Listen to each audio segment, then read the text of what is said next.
Ozuru'ud is a logistics company that operates across Lagos and Nigeria's southwest region. Founded as a family business to solve late delivery issues, it now serves hundreds of customers by dispatching packages via motorcycles. I am both a customer and a stakeholder, and while I have benefited from its convenience, I am also concerned about its environmental footprint. Motorcycles emit greenhouse gases, especially carbon dioxide, and contribute to air and noise pollution. These emissions accumulate and contribute to global climate change, while affecting local air quality in densely populated areas like Lagos. This video is a call to action. As climate pressures intensify, we must rethink how we move goods and how businesses like Ozuru'ud can transition to more sustainable practices. Globally, transportation accounts for nearly one quarter of greenhouse gas emissions, according to the International Energy Agency. In Nigeria, the transport sector contributes over 28% of urban air pollution, largely from fossil-fueled vehicles. Between 2000 and 2020, emissions from motorcycles and delivery vans rose by over 40% in urban centers like Lagos and Ibadan, with knock-on effects for public health and climate resilience. Compared to electric motorcycles, which produce zero tailpipe emissions, traditional motorcycles emit over 72 grams of carbon dioxide per kilometer, and that is just carbon dioxide. They also release harmful pollutants like sulfur dioxide and nitrogen oxides, which contribute to acid rain and severe respiratory issues. While Nigeria does not yet have a national calculator for electricity-based emissions, estimates from international models suggest that our grid, powered largely by diesel and gas, generates about 0.5 to 0.6 kg of carbon dioxide per kilowatt hour, with trace amounts of sulfur dioxide and nitrogen oxide depending on the fuel mix. These pollutants make both transportation and electricity important areas for reducing Ozuru'ud's environmental footprint. Shifting to solar-charged electric vehicles would drastically cut these emissions. Our current logistics model is not sustainable, but change is possible and necessary. Other logistics firms are already leading the way.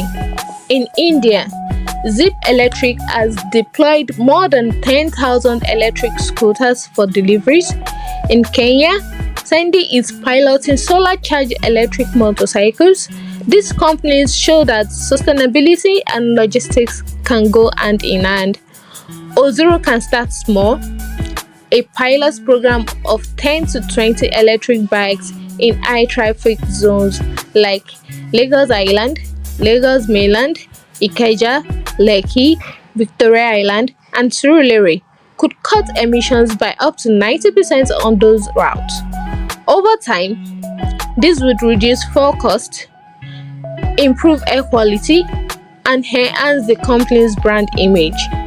Electric bikes are also quieter and more efficient.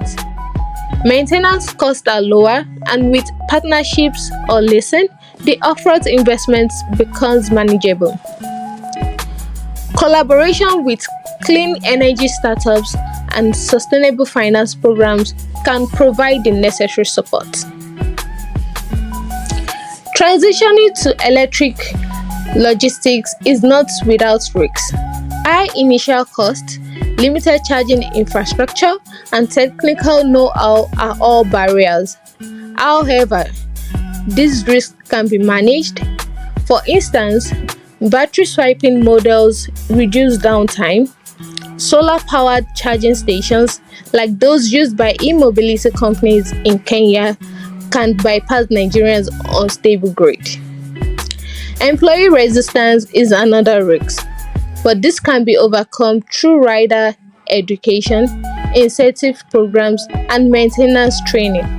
By partnering with NGOs, clean tech accelerators, and financial institutions, Ozuru'ud can offset startup costs and assess the expertise needed for a smooth transition.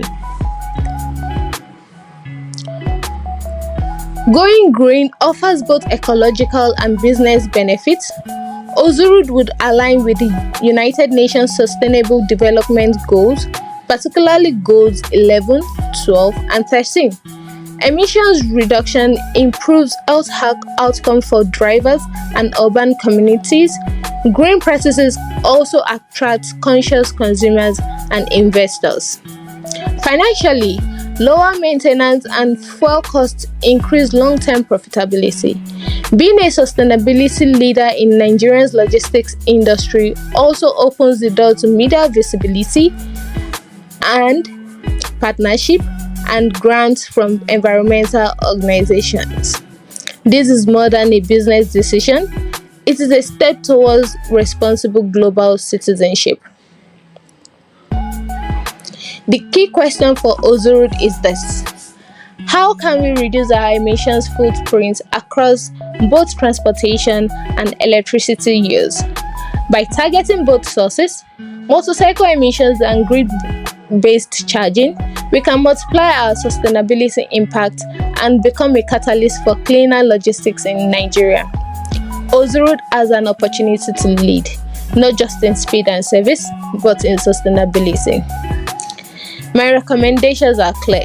Launch a small e-bike pilot in Lagos, partner with solar charging and clean tech firms, educate and provide incentives to riders, begin tracking and reporting carbon emissions.